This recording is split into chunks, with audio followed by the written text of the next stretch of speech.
Kita berada pada muka surat 118, hadis yang ke-164.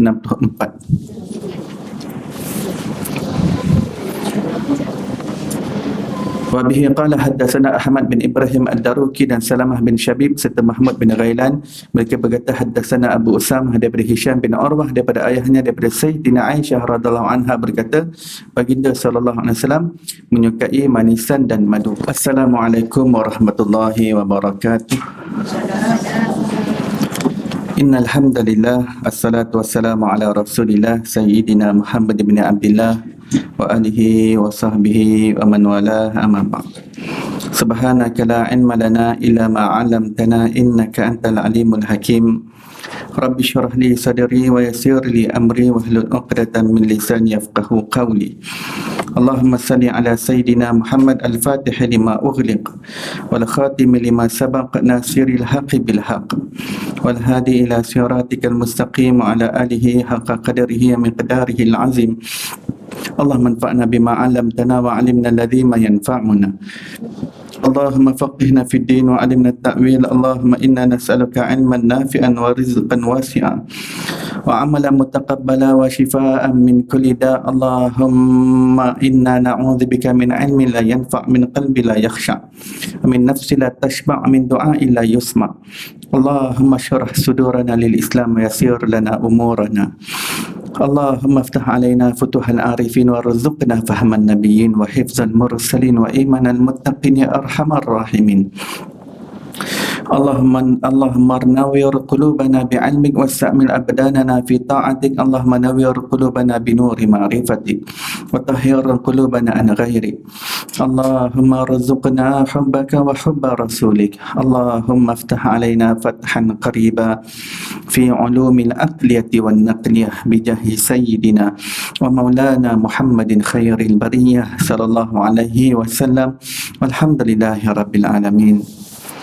Alhamdulillah, segala puji bagi Allah Subhanahu Wa Taala, pencipta tujuh patala langit dan tujuh patala bumi dan segala pembendaharaan yang berada di antaranya. Selawat dan salam ke atas Nabi junjungan besar kita, kekasih kita Nabi Muhammad sallallahu alaihi wasallam, dan ke atas ahli keluarga baginda dan ke atas para sahabatnya dan ke atas mereka yang mengikuti jalan mereka yang terdahulu dengan cara yang terbaik sehingga hari kiamat. Alhamdulillah, muslimin muslimat yang diberkati, yang dilindungi dan dirahmati Allah Subhanahu Wa Taala sekalian. Syukur pada pagi duha yang berbahagia ini kita dihimpunkan lagi dalam majlis ilmu bagi menyambung pengajian kitab Syama'il Muhammadiyah dikarang oleh Imam Tirmizi rahimahullah. Mari kita bacakan ummul kitab dan hadiahkan kepada beliau dengan niat mudah-mudahan Allah kurniakan kita keberkatan ilmu, dibukakan kefahaman zahir dan batin, dan dicurahkan ke dalam dada kita seperti mana telah dilimpahkan ke dalam dada beliau. Wa ila hadratin nabiyil mustafa sallallahu alaihi wasallam. Al-Fatihah. A'udzu billahi minasyaitonir rajim. Bismillahirrahmanirrahim.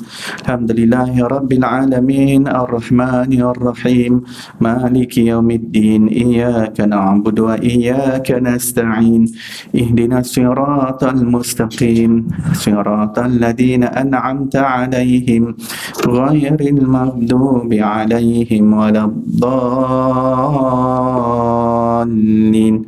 Amin. Baik, kita berada pada muka surat 118, hadis yang ke-164.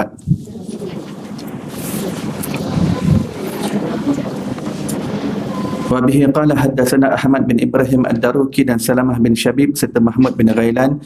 Mereka berkata haddatsana Abu Usamah daripada Hisham bin Urwah daripada ayahnya daripada Sayyidina Aisyah radhiyallahu anha berkata baginda sallallahu alaihi wasallam menyukai manisan dan madu.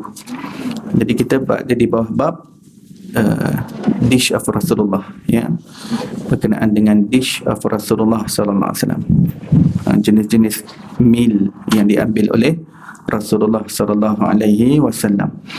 Di antara yang kesukaan baginda adalah manisan. Arab punya manisan, cara manisan dia zaman sekarang ni manisan macam coklat dan sebagainya. Baginda sallallahu alaihi wasallam suka air-air yang manis, air yang dicampur dengan madu, atau ada satu disebut dalam hadis dipanggil sebagai nabiz. Air nabis ini air yang Rasulullah sallallahu alaihi wasallam merendam kurma. di dalam ni, dan dibiarkan semalaman. Ya. Jadi sebelum tidur tu ambil macam ni, letakkan 2-3 biji kurma, kemudian tutup, biarkan semalaman, esok boleh minum.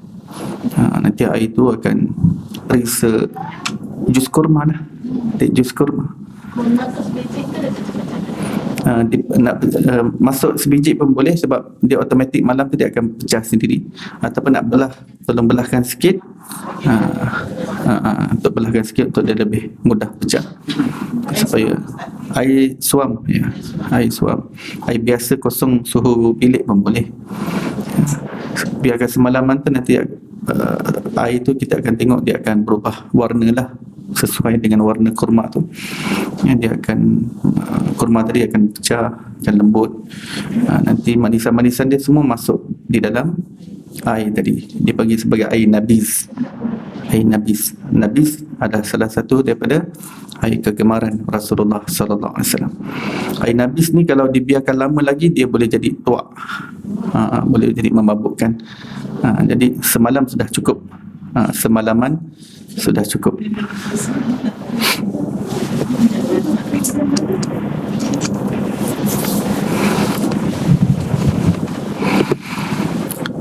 Air minuman yang manis seperti itu, ataupun manisan-manisan yang zaman sekarang ni, kita ada coklat, kita ada pavlova,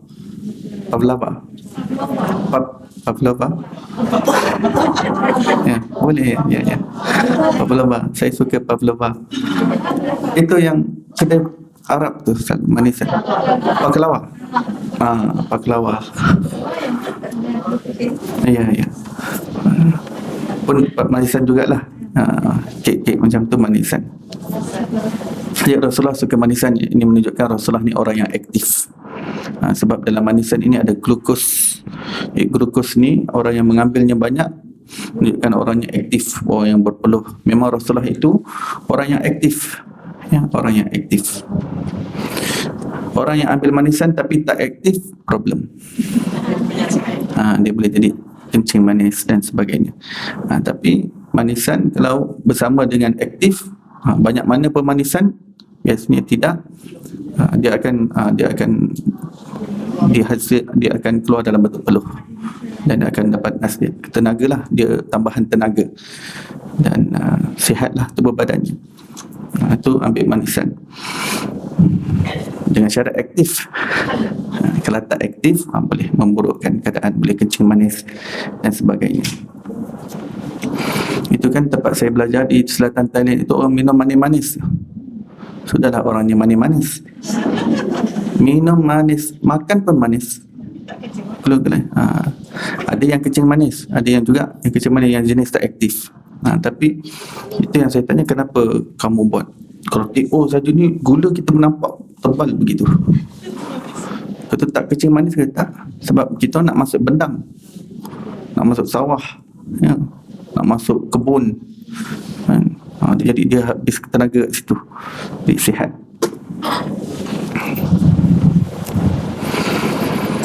Jadi manisan ni dia tak boleh samakan dengan rokok, ya, samakan rokok. Tu rokok kenapa tak boleh? Sebab membahayakan.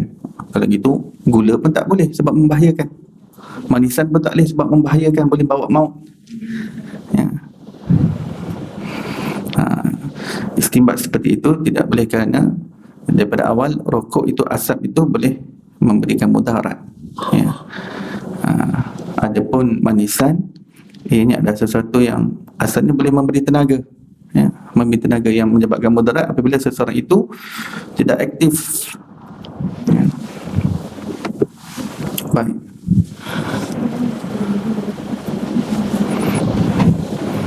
Jadi tapi rokok itu ada beberapa hukum, ada yang kata haram, ada yang kata makruh, ada yang kata harus.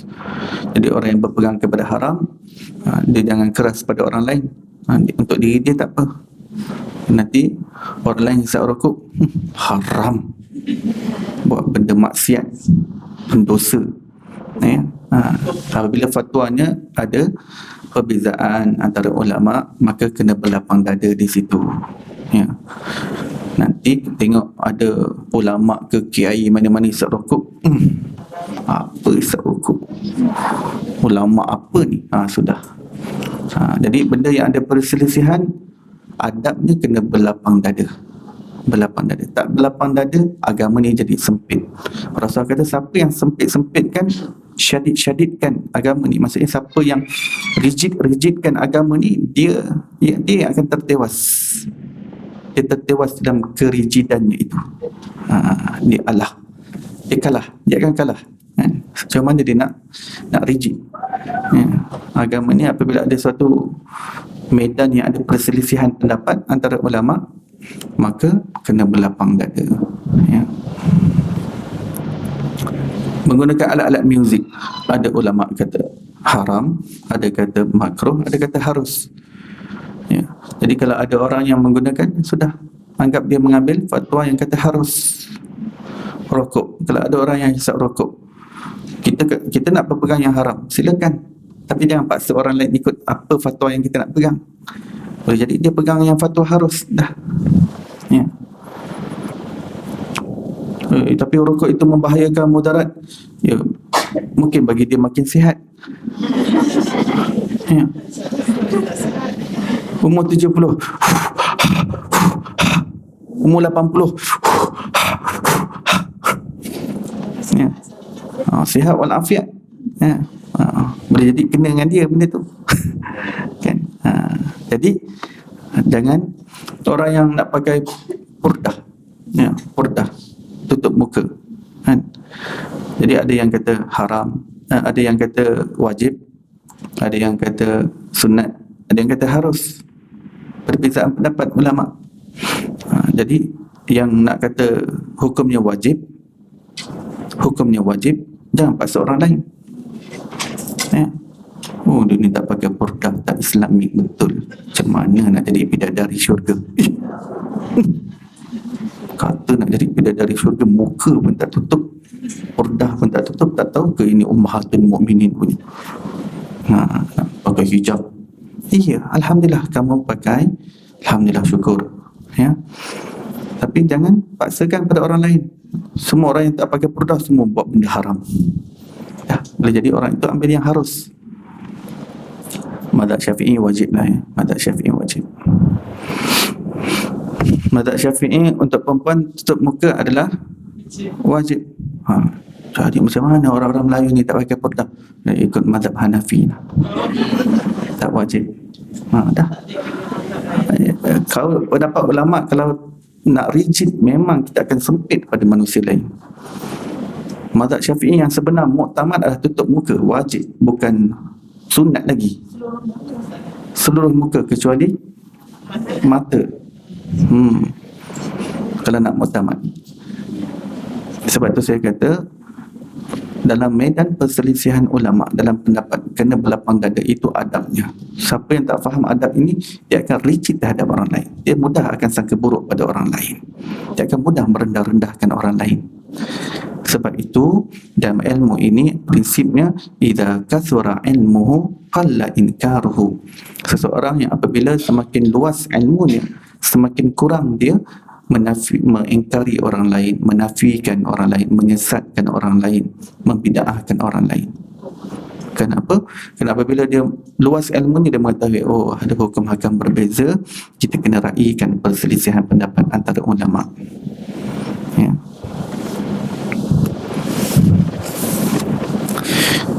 Jadi kalau hubabah daripada Tarim Hadramaut tu kuatkan mazhab Syafi'inya, maka kuatlah hukum dia pada pegangan wajib.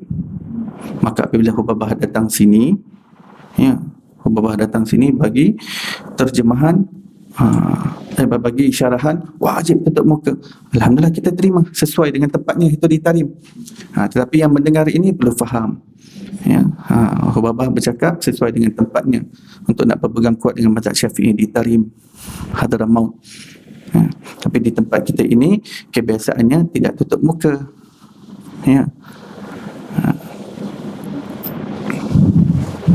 Jadi yang penterjemah kepada hubabah itu perlu luas jugalah sebenarnya, supaya bila dia terjemahkan tu nanti dia sesuai dengan waqi', sesuai dengan kebiasaan dan juga urf setempat, supaya nanti tidak mengelirukan masyarakat.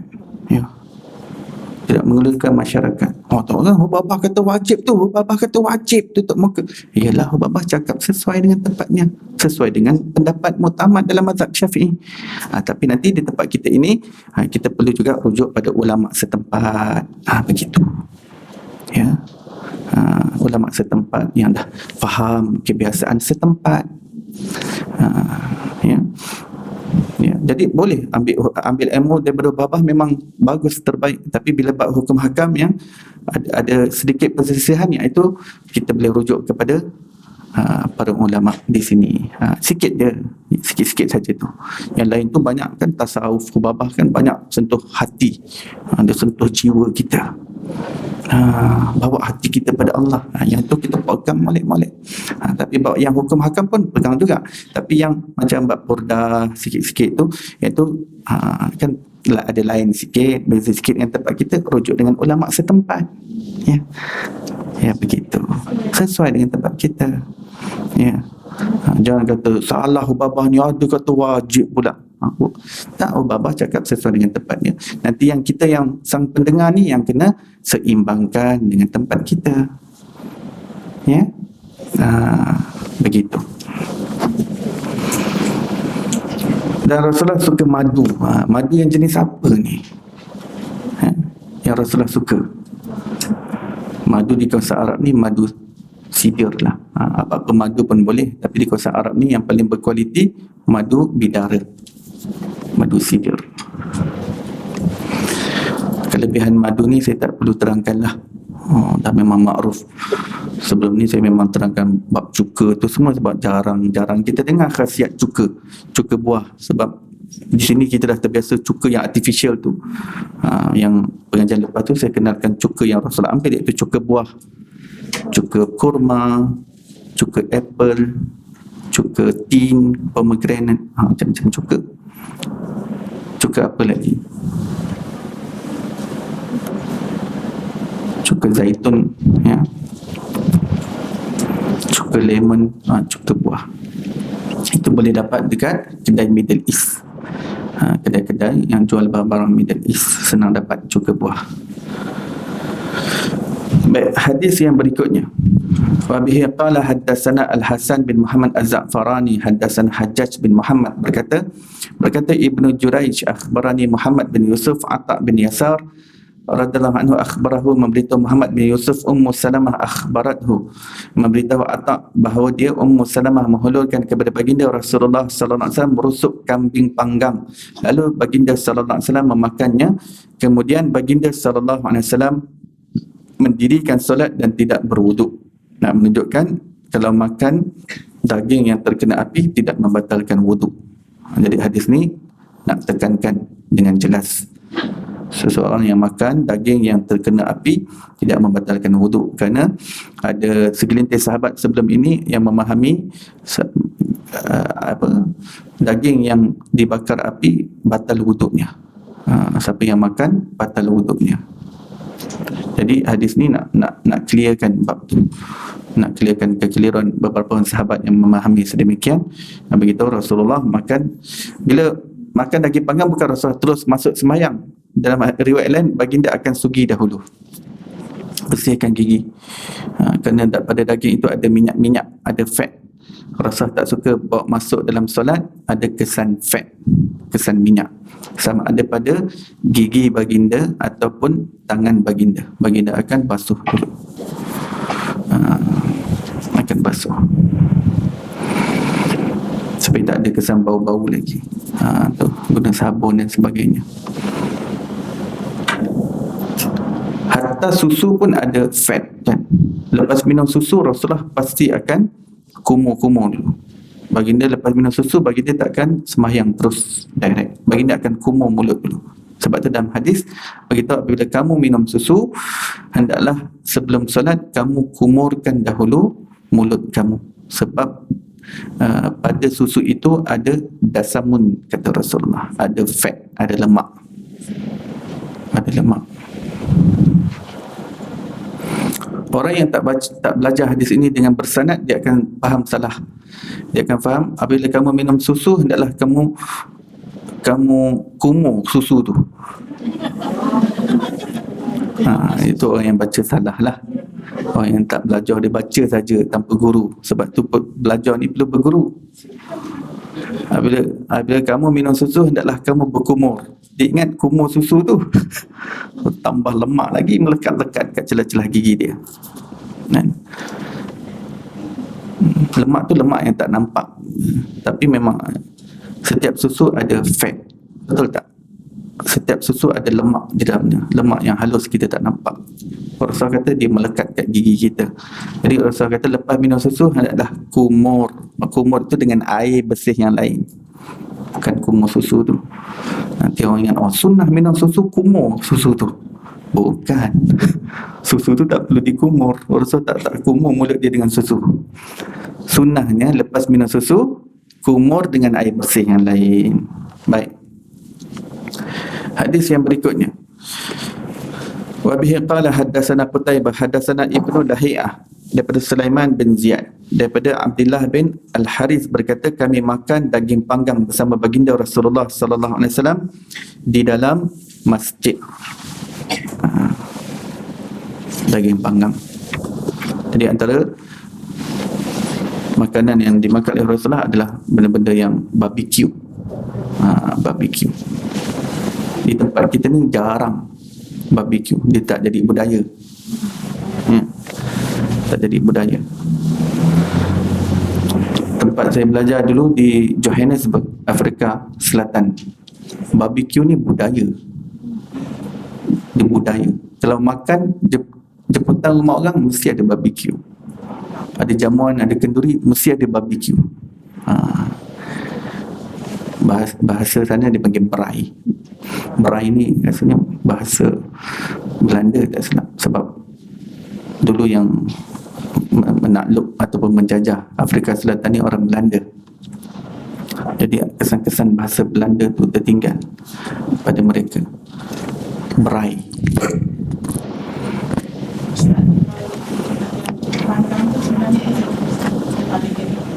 Dapat daging panggang, ya elok. Kalau Allah takdirkan itu cara Rasulullah makan, itu adalah cara yang terelok, ya. Tanpa menafikan kalau yang cara masak kuah, sebab itu pun ada Rasulullah buat juga, masukkan daging dalam kuah. Yang goreng saya tak pernah jumpa dalam hadis lah, tapi tak menjadi masalah. Daging goreng, ya. Tapi yang selalu kita jumpa Rasulullah kalau makan daging yang panggang. Dia panggang. Saya tak pernah jumpa hadis yang Rasulullah makan daging goreng. Tak pernah. Mungkin ada, wallahu alam, tapi saya tak pernah jumpa.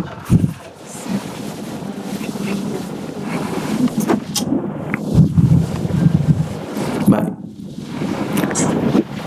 Dan yang Rasulullah makan tu bahagian rusuk, ya. Panggang tu bahagian rusuk.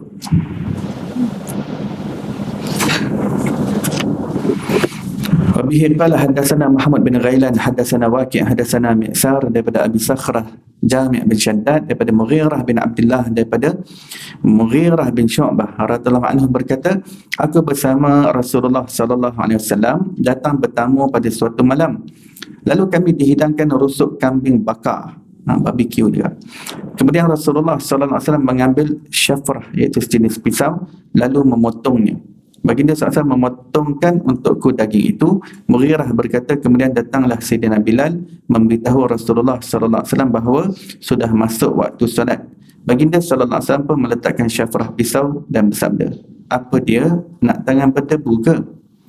Maksudnya, patutnya Sayyidina Bilal lebih memahami apabila makan malam dan waktu isyak adalah waktu yang panjang, boleh dilambatkan. Dan Sayyidina Bilal sepatutnya lebih faham apabila makanan sudah tersedia, biarkan dimakan habis dulu.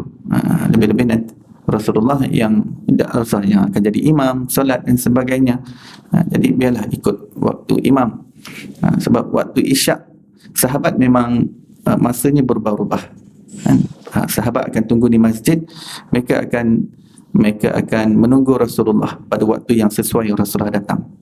Sebab Rasulullah ni sepanjang hari dah memang penat, letih, berdakwah sana sini, aktif, memang kuat aktif. Jadi nanti lepas daripada maghrib itu Rasulullah, kalau Rasulullah nak makan malam, Rasulullah makan malam. Kalau ada jamuan, Rasulullah akan pergi jamuan. Dan waktunya biarlah Rasulullah yang tentukan. Kadang sahabat tunggu sampai pukul 11 sampai pukul 12. Kadang Rasulullah ada urusan luar sebab Rasulullah pemimpin negara. Jadi ada delegasi yang datang meeting, datang mesyuarat. Maka para sahabat lah yang kena tunggu Nabi Muhammad sebagai imam. Dan mereka tak kisah. Dan mereka suka iktikaf dalam masjid. Mereka boleh bincang, muzakarah, majlis ilmu dalam masjid. Mereka tak kisah untuk tunggu lama pun Rasulullah sallallahu alaihi wasallam. Ya. Maka Sayyidina Bilal masuk nak bagi tahu tentang azan Isyak ni. Rasulullah tengok Sayyidina Bilal, kata azan dah masuk, azan Isyak dah masuk, nak solat. Rasulullah pandang Bilal, apa konon kau ni? Gitulah maksudnya. Nak tangan berdebu ni, kau ni dah kenapa? Tak faham ke kalau makanan dah tersedia, settlekan makanan tu? Sebab Rasulullah dah ada hadis, maksudnya apabila makanan terhidang, makanlah dahulu. Ulama kata itu apabila hati dah menginginkan, habiskan. Kemudian Rasul kata selesaikan makan tu dulu, dan nanti siapa yang lambat untuk berjemaah, masuk lambat, masbuk, maka sempurnakan beberapa rakaat yang tertinggal, ya, supaya nanti masuk solat tak terbayang-bayang makanan yang dihidangkan. Tadi dah nampak ayam percik, sekali nak sembahyang terbayang-bayang ayam percik. Patutnya solat ni kita ingat Allah, dan in between datang ayam percik,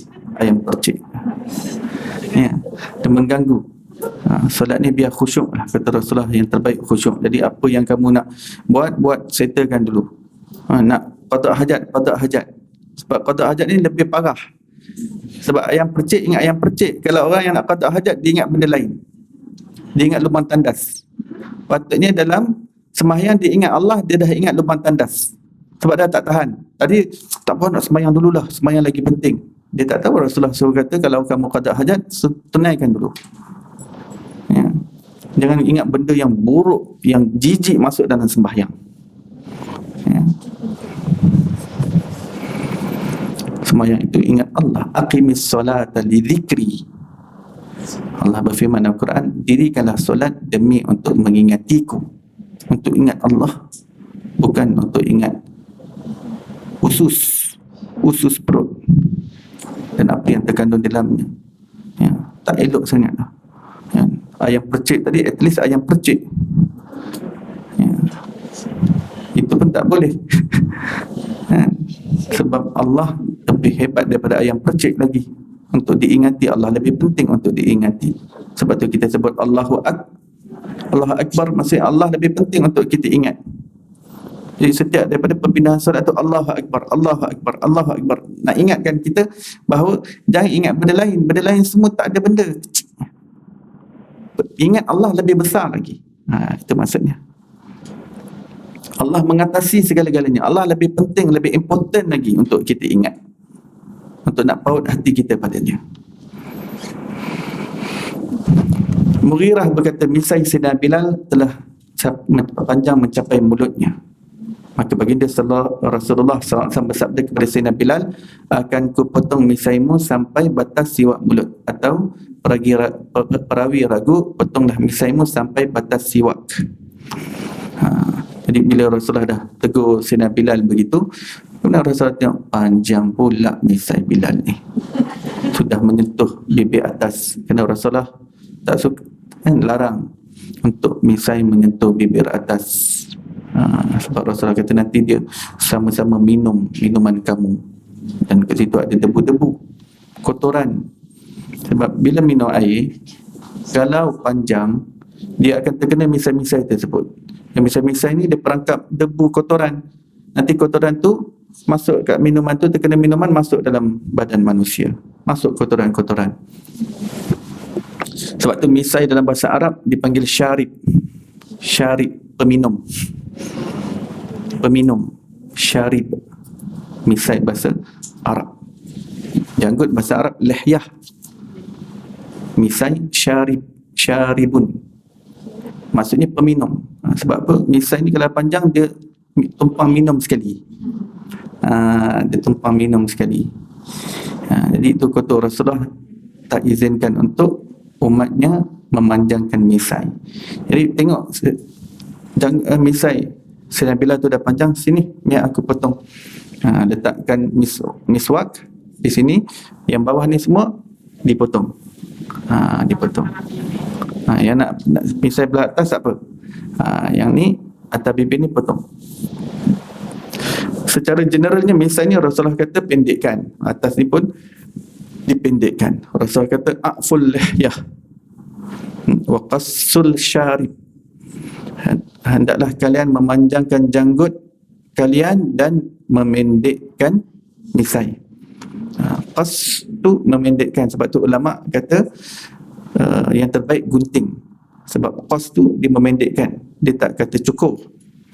Jadi sunnah kepada misai ni tak cukur, dia guna gunting, pendekkan. Pendek. Kalau cukur boleh nampak beza lah, dia licin sangat sini. Jadi kalau pendek ni dia ada bekas-bekas sikit.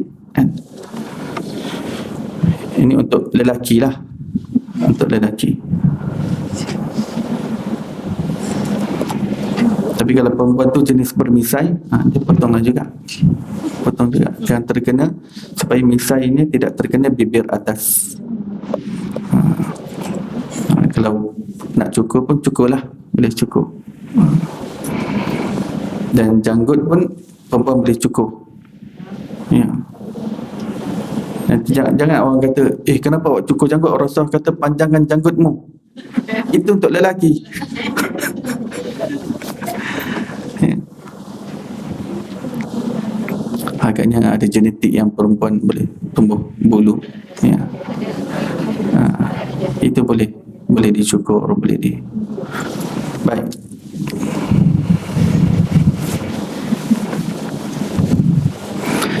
Wabihi qala haddatsana Wasil bin Abdul Ala, haddatsana Muhammad bin Fudail daripada Abi Hayyan At-Taimi, daripada Abi Zur'ah, daripada Abi Hurairah radhiyallahu anhu berkata, baginda Nabi sallallahu alaihi wasallam didatangkan daging lalu diangkatkan untuk baginda sallallahu alaihi wasallam bahagian betis.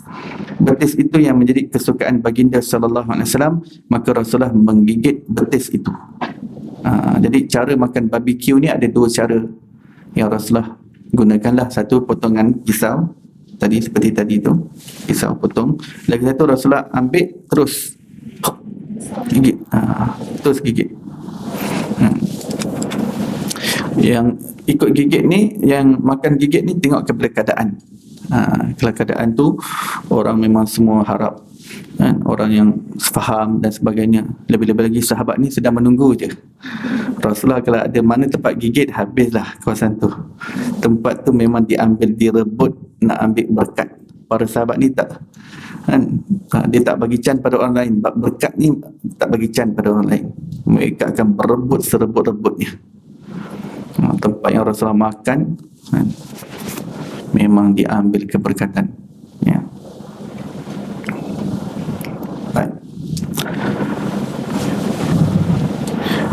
Jadi kalau ada betis kambing, kita makan sesama kita saja, keluarga dan sebagainya, tak apa, terus makan. Kalau keluarga semua okey, tak ada masalah, terus makan macam tu. Itu tidak menyalahi adab. Ya. Terus makan daripada tempat besar tidak menyalahi adab apabila kita makan dalam circle yang memahami, yang okey, ya, tak ada masalah.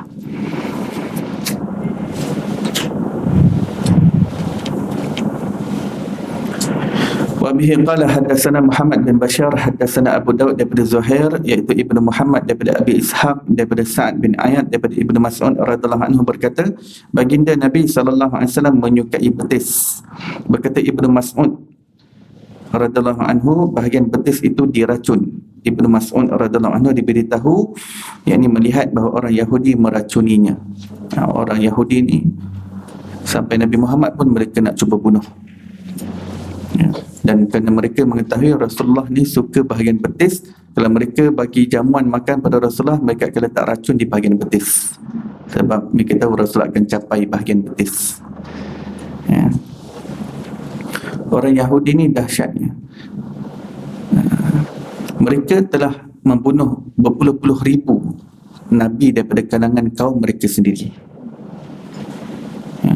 Dalam riwayat menyatakan bahawa orang-orang Yahudi ni telah membunuh tidak kurang daripada 70,000 Nabi daripada kalangan mereka sendiri. Sebab jumlah Nabi semua 124,000. Jadi jumlah Nabi daripada kalangan Bani Israel itu saja memang begitu ramai, kan? Memang begitu ramai. Yang jumlah yang dibunuh tak kurang daripada 70,000 orang, kaum mereka sendiri. Siapa yang nak bunuh Nabi Isa yang kemudian diangkat ke langit? Kaumnya sendiri. Siapa yang gergaji kepada Nabi Zakaria? Ini semua Nabi Bani Israel. Nabi Isa, Nabi Zakaria, Nabi Yahya, ini semua Nabi Bani Israel. Yang membunuh kaumnya sendiri. Siapa yang bunuh Nabi Yahya? Kaumnya sendiri. Yang dalam 25 Rasul ni saja berapa Nabi yang dibunuh oleh kaumnya sendiri? Ini Bani Israel suatu bangsa yang sangat pelik. Sudahlah Nabi diangkat daripada bangsa mereka sendiri, itu pun mereka nak berdengki, mereka nak berdendam. Bila bawa ajaran yang mereka rasa macam tak sesuai dengan diri mereka, memang dihabiskan nyawa Nabi itu, ya. Kalau Nabi daripada kalangan mereka sendiri mereka sanggup bunuh, ini kan lagi Nabi daripada bangsa Arab. Lagi mereka tak kisah. Jiwa mereka ni jiwa dah kejam, tak kisah nak bunuh Nabi daripada kalangan bangsa Arab. Dan orang Yahudi melakukan banyak cubaan untuk membunuh Nabi Muhammad sallallahu alaihi wasallam. Ini perangai Yahudi. Kalau Nabi pun mereka tak kisah, ini kan lagi masyarakat biasa. Ya, ini kan lagi rakyat Palestin. Mereka boleh kotak-katikkan. Kalau Nabi pun mereka tak kisah, nyawa para Nabi mereka tak kisah, ini nyawa manusia biasa, rakyat Palestin, lebih mereka tak kisah. Ya.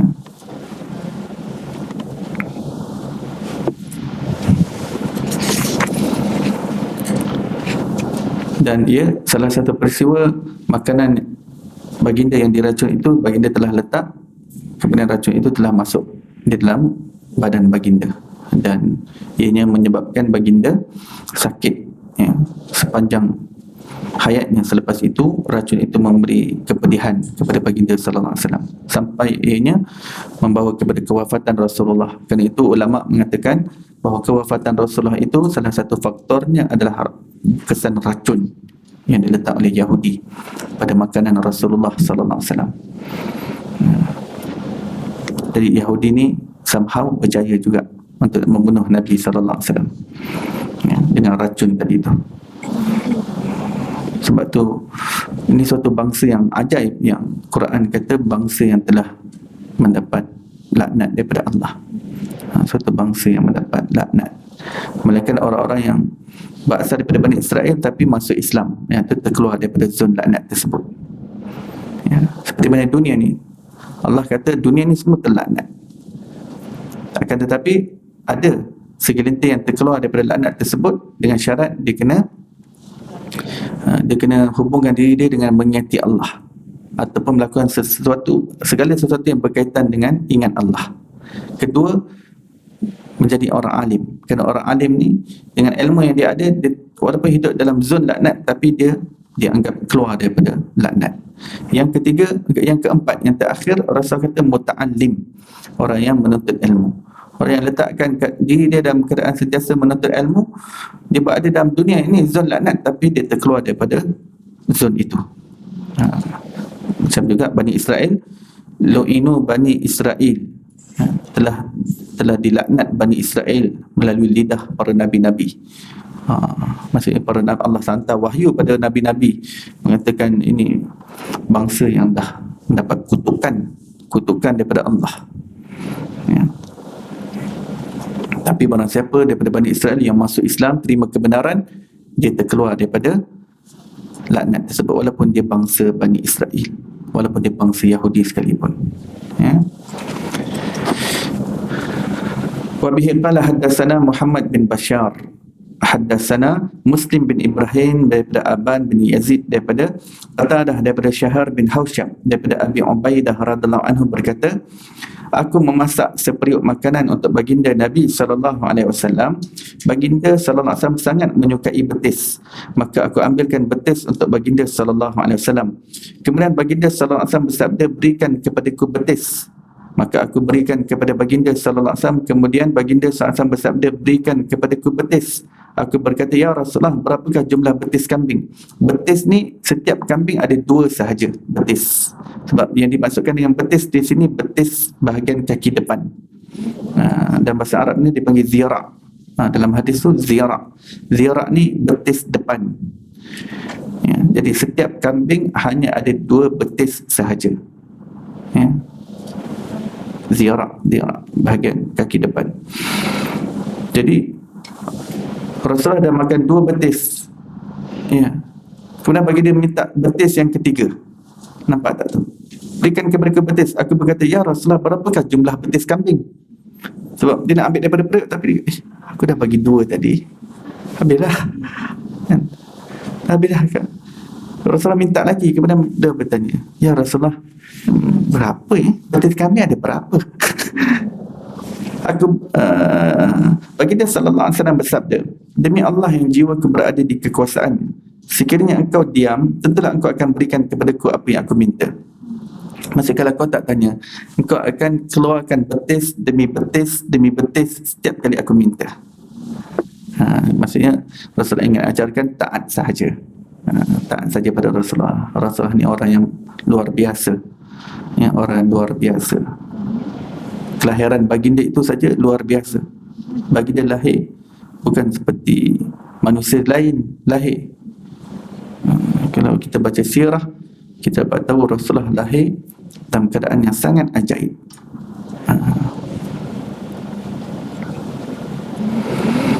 Manakah tidak ajaib? Sepanjang mengandungkan Rasulullah saja, Siti Aminah tidak merasa berat. Beliau hanya merasa ringan dan tak tahu bahawa dirinya sedang mengandung kerana seinci pun tidak kembung perutnya. Sepanjang mengandung Rasulullah, sepanjang hamil, seinci pun tak naik perutnya. Kempis.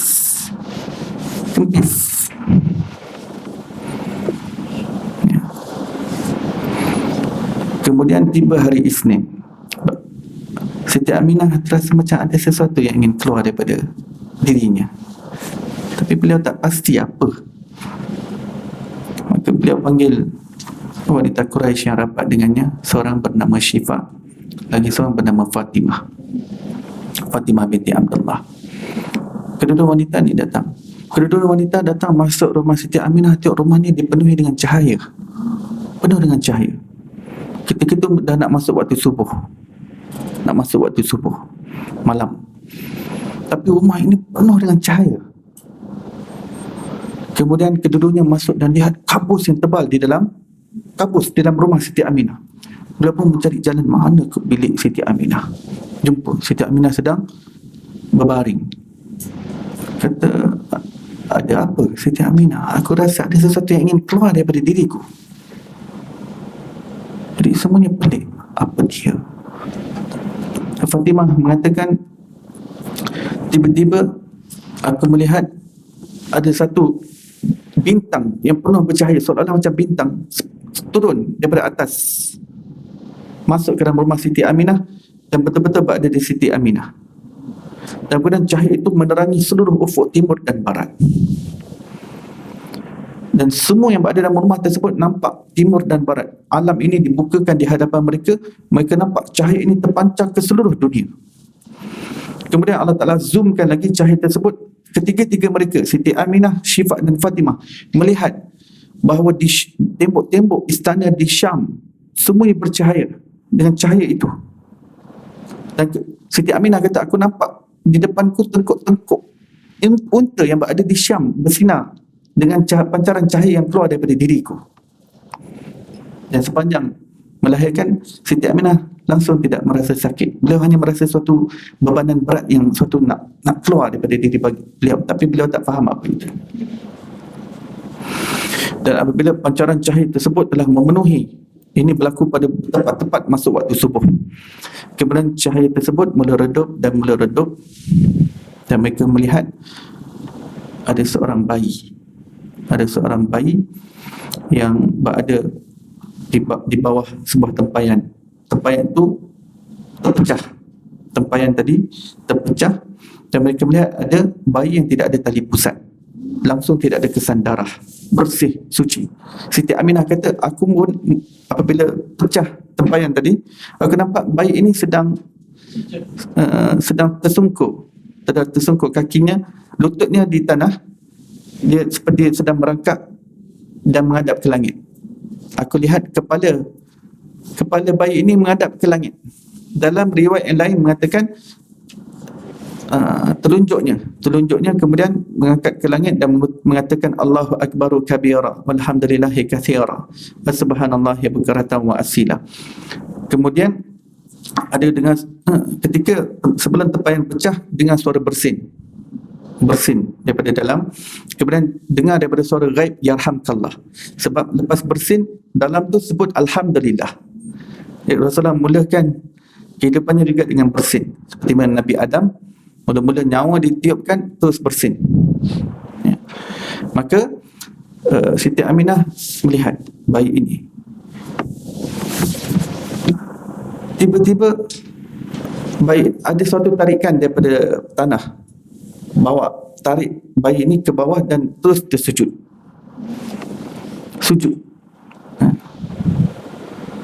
Dan bayi ini sudah sedia kala berkhatan, tidak ada tali pusat yang tersambung. Ya. Sebab Siti Aminah kata, aku mengandung. Aku ingat waktu aku mengandung aku dapat mimpi seorang lelaki datang kepada aku mengatakan, wahai Aminah, adakah kamu tahu yang kamu sedang mengandung? Siti Aminah kata, saya tak ada idea yang saya mengandung. Kamu sedang mengandung dan kamu sedang mengandungkan penghulu kepada seluruh manusia. Kamu sedang mengandung penghulu kepada seluruh manusia. Ya. Jadi kisah kelahiran itu kita jarang dengar, ya. Tapi ini termaktub dalam kitab-kitab yang muktabar. Dan saya ambil kesempatan ini untuk dedahkan sesuatu yang jarang didedahkan, untuk menunjukkan kelahiran itu adalah luar biasa, dan manusia yang lahir itu adalah manusia yang luar biasa. Ya. Jadi Rasulullah kata, kalau kamu tak minta, tak tanya, kamu diam saja terus ambil, pasti kamu akan datangkan berapa banyak betis pun yang aku minta. Ya. Baik. Wabihi qala haddatsana Al-Hasan bin Muhammad Az-Zafarani haddatsana Yahya bin Abbad daripada Fulaih bin Sulaiman berkata, haddatsani seorang lelaki dari Bani Abbad yang dipanggil Abdul Wahab bin Yahya bin Abbad daripada Abdullah bin Zubair daripada Sayyidina Aisyah radhiyallahu anha berkata, bukanlah bahagian betis yang paling disukai oleh baginda Rasulullah sallallahu alaihi wasallam, tetapi baginda sallallahu alaihi wasallam tidak mendapatkan daging, melainkan sekali-sekala baginda sallallahu alaihi wasallam juga ingin memakannya segera, kerana bahagian betis itu yang paling cepat matang, yakni ketika dimasak. Jadi Sayyidina Aisyah clear kan, kata memang Rasulullah suka makan bahagian betis, tapi bukanlah bermakna Rasulullah tu sentiasa makan betis kambing, ya. Kamu jangan ingat Rasulullah suka betis, tiap hari kot Rasulullah makan, dah favourite dia. Tiap hari makan betis. Siti Aisyah kata Rasulullah hanya makan sekali-sekala. Rasulullah, Siti Aisyah nak clearkan, takut orang makan kambing tiap hari. Alasannya favourite Nabi. Sunnah makan kambing. Siti Aisyah nak clear, sekali-sekala je Siti Aisyah kata, sekali-sekala je tau. Agaknya nak bagi teguran dah. Kalau makan kambing tiap hari kan problem pada kesihatan. Problem tak kambing tiap hari, ya?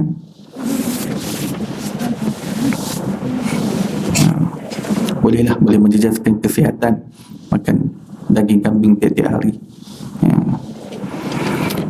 Siti Aisyah kata baginda hanya senyap kalau ada makanan kambing disediakan, baginda suka bahagian betis sebab baginda nak jimat masa, sebab bahagian tu yang paling cepat masak, sebab dia bahagian kurus, jadi bila terkena api yang tu lebih cepat masak berbanding bahagian daging yang lain. Jadi Rasul nak jimat masa, Rasul ni banyak kerja-kerja penting yang lain yang perlu diuruskan. Jadi tempat yang paling cepat masak baginda suka makan di situ, ya.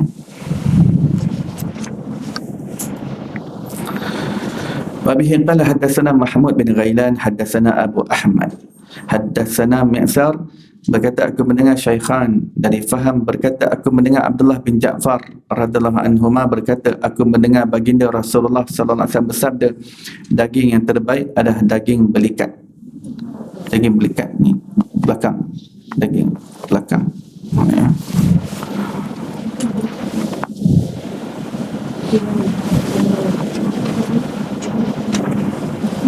Bahagian harimau menjerit mungkin. Ya. Harimau meringit. Ya. Nangis. Okey. Abi qala hadatsana Sufyan bin Waqi', hadatsana Zaid bin Hubab daripada Abdullah bin Al-Mu'ammal daripada Ibni Abi Mulaikah daripada Sayyidah Aisyah radhiyallahu anha. Baginda Nabi SAW bersabda, sebaik-baik lauk adalah cuka. Ini sebaik-baik dish adalah vinegar. Wa bihi qala hadatsana Abu Quraib Muhammad bin Al-Ala hadatsana Abu Bakar bin Ayyash daripada Sabit bin Abi Hamzah As-Sumali daripada Sya'bi daripada Ummi Hani radhiyallahu anha berkata, baginda Nabi sallallahu alaihi wasallam mengunjungiku, kemudian baginda sallallahu alaihi wasallam bersabda, adakah kamu mempunyai sesuatu makanan? Aku berkata, tiada, melainkan roti kering dan cuka. Nabi sallallahu alaihi wasallam sangat rapat dengan Ummi Hani ni. Ummi Hani ni juga yang menjaga Rasulullah ketika kecil, sebab Ummi Hani anak Abi Talib. Rasulullah dibesarkan oleh Abu Talib, jadi membesar bersama dengan Ummi Hani ni. Cuma Ummi Hani ni lebih tua dan menjaga Rasulullah, jadi mereka dah memang tak formal.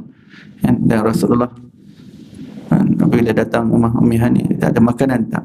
Sebab Rasulullah kadang bila tak ada makanan, bagi dia tengok kalau ada rumah sepupu beliau yang ada makanan. Tidak, melainkan roti kering dan cuka.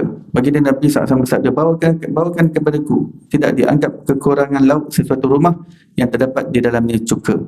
Maksudnya adanya cuka dalam rumah adalah suatu keberkatan. Adanya cuka ada keberkatan. Tidak dianggap sebagai orang tu tak ada apa-apa. Kalau ada cuka, maksudnya dia ada apa-apa. Cuka boleh buat sebagai cecah. Ada biskut cecah cuka. Ada roti cecah cuka. Rasul kata terbaik. Ya. Lebih-lebih cuka buah memang bagus untuk kesihatan. Kalau ikut perawat Islam, cuka ada dalam rumah ni, dia menakutkan jin, syaitan.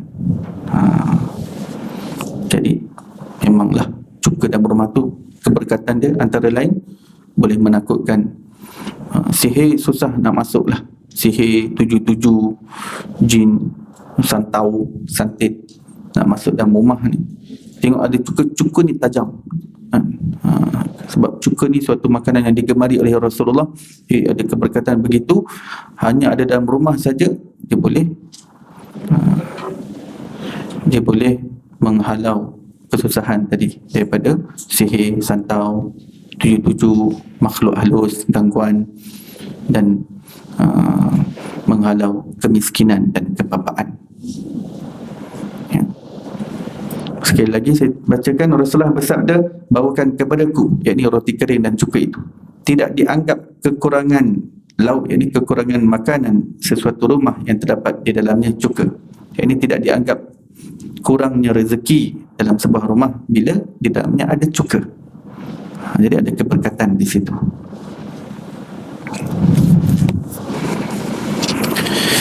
Bihi qala hadatsana Muhammad bin Musanna hadatsana Muhammad bin Ja'far hadatsana Syu'bah daripada Amar bin Murrah daripada Murrah Al-Hamdani daripada Abu Musa Al-Asy'ari radhiyallahu anhu daripada baginda Nabi sallallahu alaihi wasallam bersabda, keunggulan Sayyidina Aisyah radhiyallahu anha ke atas wanita-wanita lain seperti keistimewaan sarid ke atas semua jenis makanan.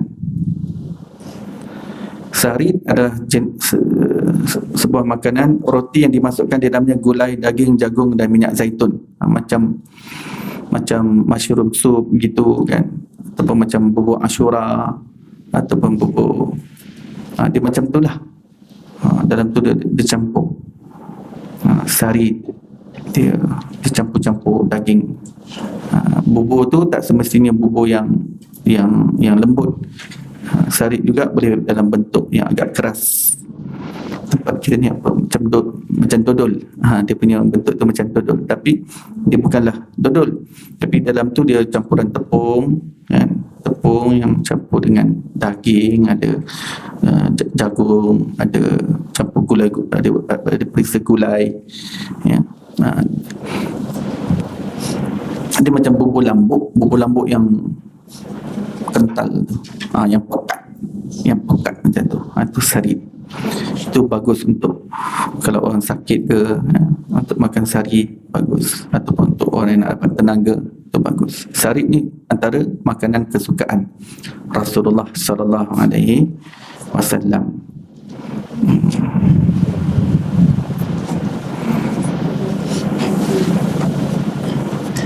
Antara bentuk sarit yang mudah lah zaman sekarang ni, kita order mushroom soup dengan ginger, roti tu kita pecah-pecahkan, masukkan dalam sup tadi, gaul-gaul ni kasih mampat ya, itulah sarit. Jadi keutamaan Sayyidina Aisyah berbanding wanita-wanita yang lain, iaitu wanita-wanita yang hidup pada zaman beliau dan setelahnya.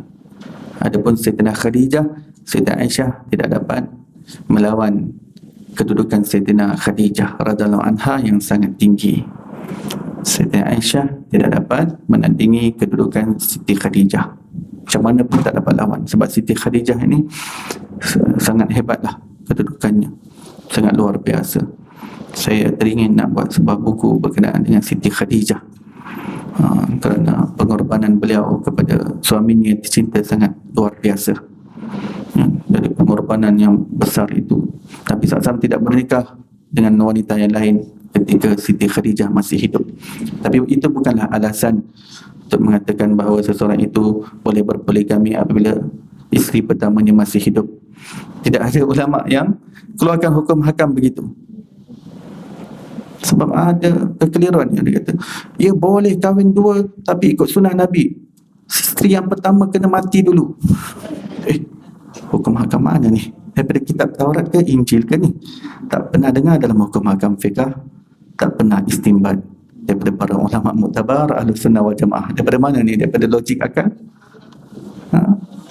Daripada logik akal. Ya. Akan tetapi Rasulullah sallallahu alaihi wasallam ketika dengan Siti Khadijah adalah isteri yang paling disayangi oleh Rasulullah sallallahu alaihi wasallam. Tidak ada syak.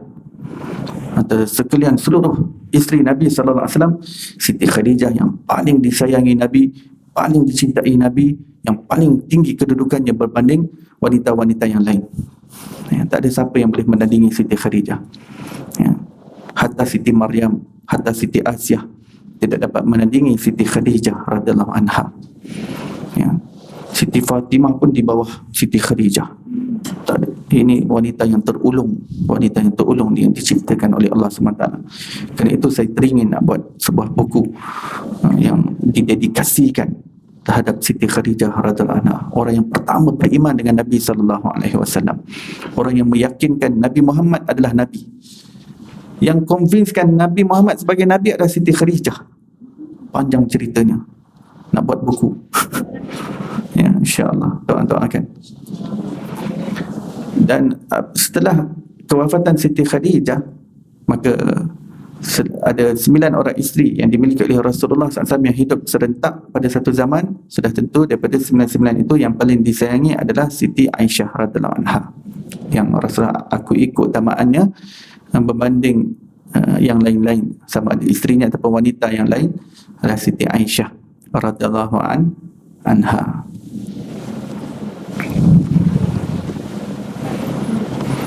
Boleh jadi juga Rasulullah mengucapkan ucapan ini ketika itu Siti Aisyah sedang merajuk ke dan sebagainya, ingin mengambil hatinya. Tapi walaupun Rasulullah mengucapkan sesuatu untuk mengambil hati ataupun untuk memujuk, tetapi tetap ada kebenaran di dalamnya. Walaupun Rasulullah ucapkan perkataan yang bergurau pun kepada sahabatnya, Rasulullah kata, tulislah, kamu hafallah apa yang aku ucapkan walaupun ketika aku bergurau senda, kerana dalam gurau senda itu ada ilmu, ada kebenaran. Sebab tu para sahabat semua catat, rekodkan semua gurau senda Rasulullah, sebab ada ilmu-ilmu yang besar di sebaliknya.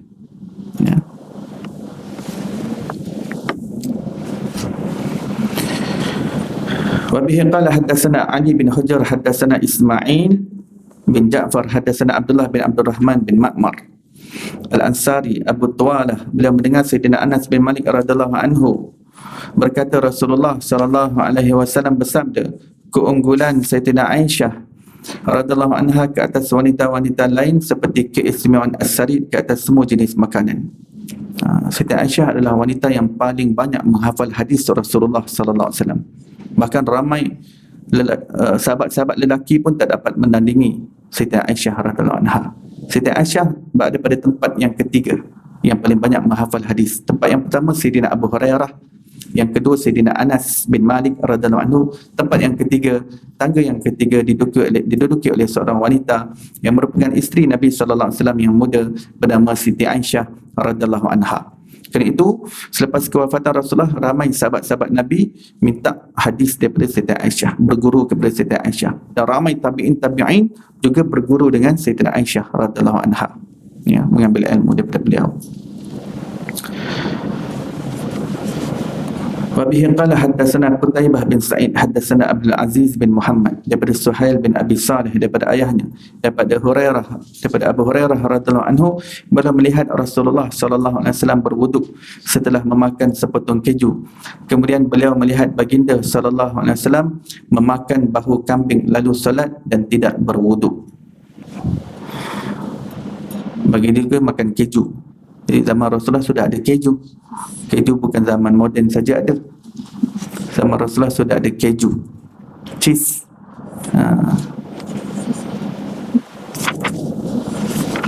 Wa bihi qala haddatsana Ibnu Abi Umar haddatsana Sufyan bin Uyainah daripada Wa'il bin Daud daripada anaknya iaitu Bakar bin Wa'il daripada Az-Zuhri daripada Sayyidina Anas bin Malik radhiyallahu anhu berkata, baginda Rasulullah sallallahu alaihi wasallam membuat kenduri perkahwinan, walimah kenduri perkahwinan baginda sallallahu alaihi wasallam bersama Sayyidina Safiyah radhiyallahu anha dengan kurma dan sawit. Sawit ni macam tepung goreng, boleh jadi jemput-jemput goreng gitu, lempeng, pancake, begitulah, makan dengan jam kurma.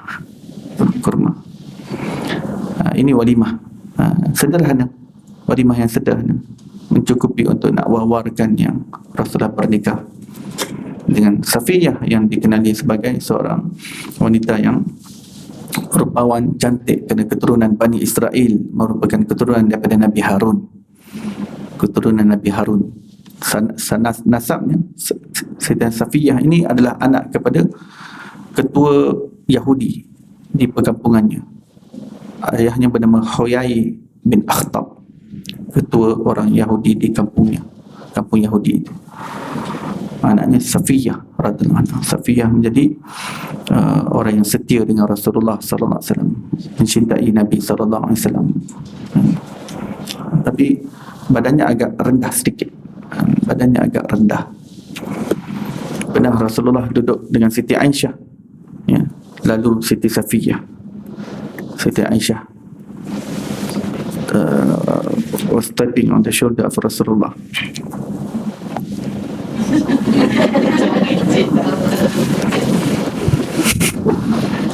Dia tak keluar berkata apa-apa. Rasul kata, Aisyah, I love you but I need to tell you this. Perkataan yang keluar tadi daripada bahasa yang kamu tunjuk, kalau ini diobjekkan dan campak ke dalam laut, seluruh lautan di dunia ini menjadi busuk karenanya. Kerana itu mengumpat, wahai Aisyah, mengumpat, ya, busuk.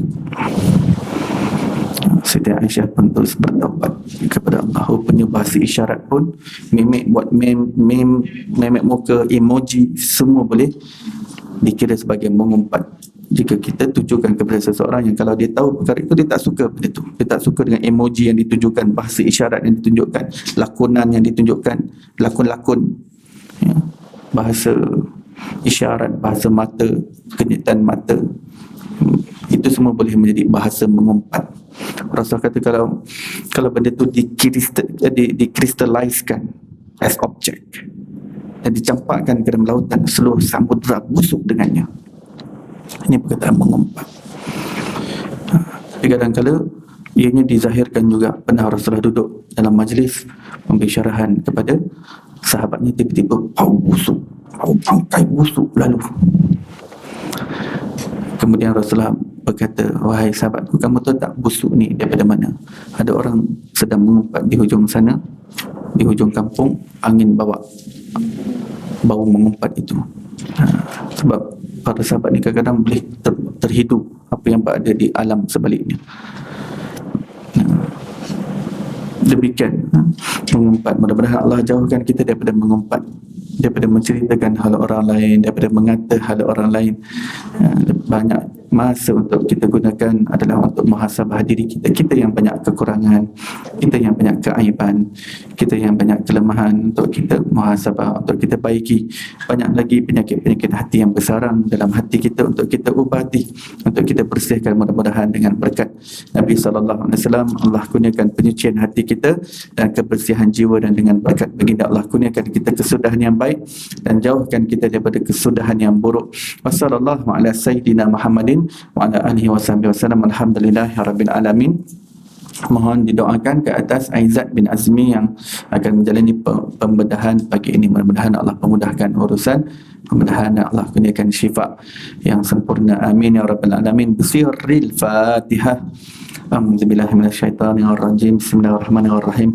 Alhamdulillahirabbil alamin, arrahmanirrahim, maliki yaumiddin, iyyaka na'budu wa iyyaka nasta'in, ihdinas siratal mustaqim, siratal ladzina an'amta 'alaihim ghairil maghdubi 'alaihim waladdallin. Amin. Wabillahi taufiq wal hidayah. Wassalamualaikum warahmatullahi wabarakatuh. Baik, kita tangguh majlis kita dengan tasbih kifarah dan surah wal asr. Subhanallah bihamdi, subhanakallah bihamdika, asyhadu an la ilaha illa anta wa astaghfiruka wa atubu ilaik. Bismillahirrahmanirrahim. Wal asr. Innal insana lafi khusr illa alladhina amanu wa amilus solihat wa tawassaw bil haqqi wa tawassaw bis sabr.